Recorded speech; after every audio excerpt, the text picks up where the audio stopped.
Welcome to the Law Firm Marketing Minute, your source of internet marketing inspiration. Hey everyone, and welcome to the Law Firm Marketing Minute. I'm your host, John Hinson, and I am tired.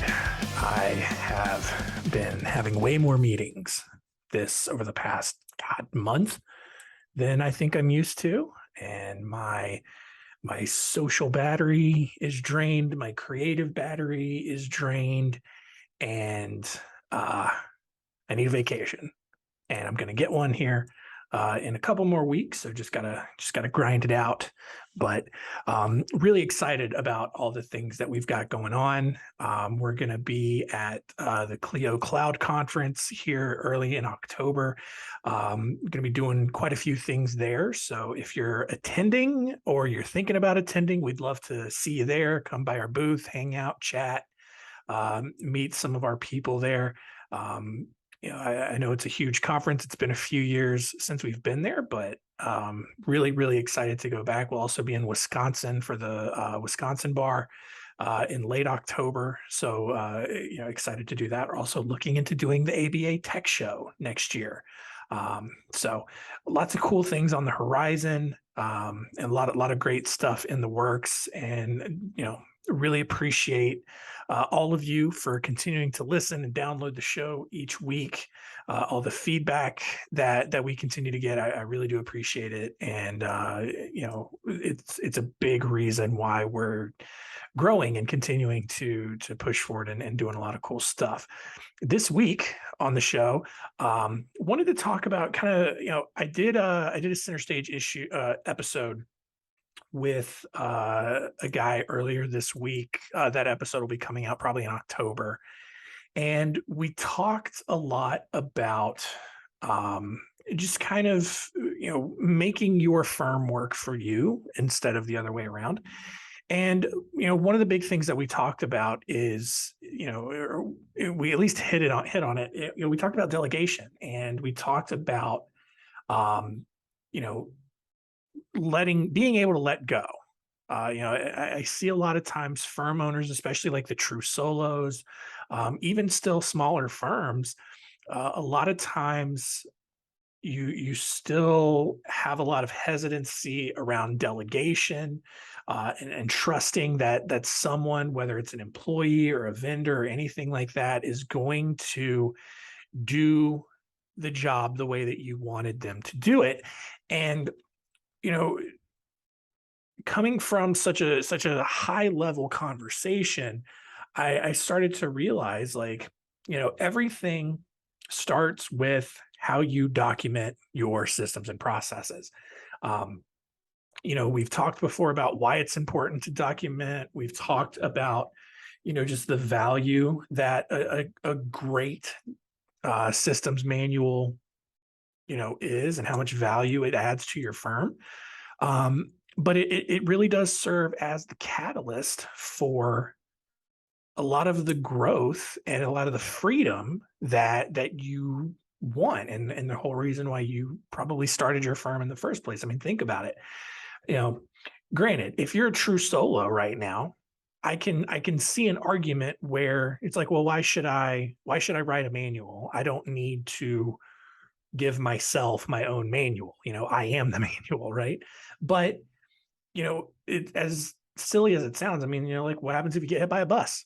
Or what if you're incapacitated for a long period of time and someone has to come in off the street and take over? If your spouse has to try to figure out how to take over, or a good colleague is going to try to help you out and take over, they're not going to know what needs to be done or how you would like it to be done,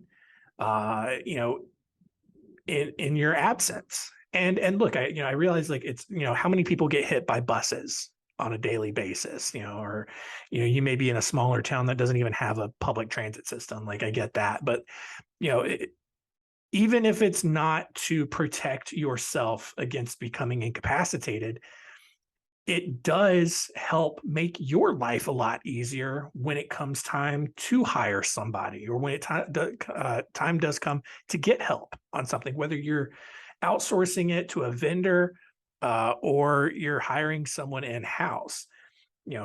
Constantly having to explain everything only adds more time, and it takes away time, takes away time that you could be spending doing something else, you know. So the manual and documenting all of your systems and processes is great just from that standpoint, but it also just ensures that people fully understand what you want done, exactly how you want it done. And what's nice about it is you can almost build a small paper trail from that point. You know, let's say you hire someone who comes in, let's say you hire a paralegal or something, and you have it written out that they are supposed to do things this particular way. But in their experience, whether it's at other firms or just kind of how their mind works or whatever the case may be, maybe they know a cleaner, more efficient, more productive way to do something. Now you can then begin improving on the systems and processes. But if it all continues to be documented, now future paralegals or whatever position you're hiring have that knowledge, and they know exactly what to do, and they know the best way to do it. And so you can see how it snowballs. You can see how the momentum can really start to build at that point. And so, you know, again, I can't stress enough like how important you know, documenting everything is. And even from a marketing standpoint, have like a chapter or a you know, a page or whatever, however you build it out, dedicated to your firm's mission, your firm's story. You know, why do you do what you do? What do you hope to accomplish for people? Having that sort of story framework, you know, having that documented and outlined can not only help, you know, your future employees feel, you know, attached to something and kind of share your same passion about it, but it can also help you explain to other vendors what it is you do, why you do it. You know, especially if you're going to like hire someone like us, you know, to create content for you, we need to know what your firm stands for. And so if you have something to share with us, like, you know, or you can, you know, if we're talking to you directly, you probably know it off the top of your head, but maybe you hire an internal marketing person. They need to know what your message is and your why and all of that. And so there's so many different places and people that benefit from your documented processes and beliefs and methods and all of that, that it really becomes something that you should not be in business without.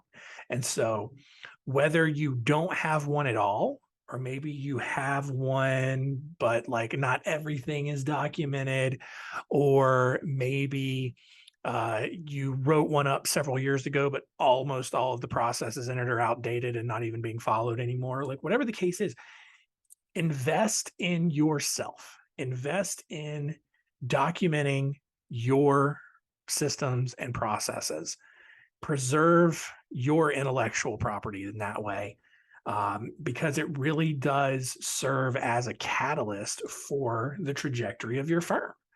And you know, look, I've talked about stories before. I mean, there are firms who, you know, that sell and they're valued much higher when they have a great systems manual in place, because it allows the new buyers, the new management to come in.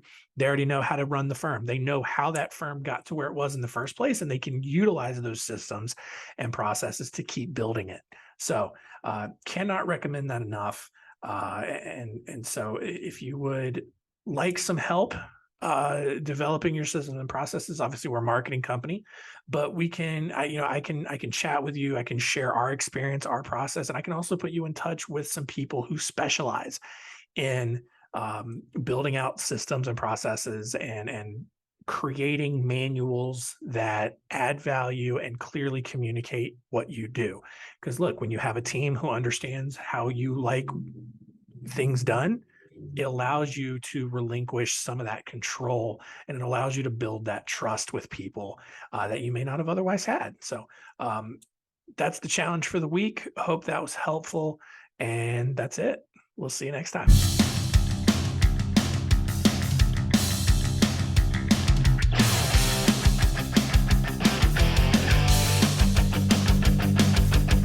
Thanks for joining us. Please visit lawfirmmarketingminute.com for more information. We'll see you next time.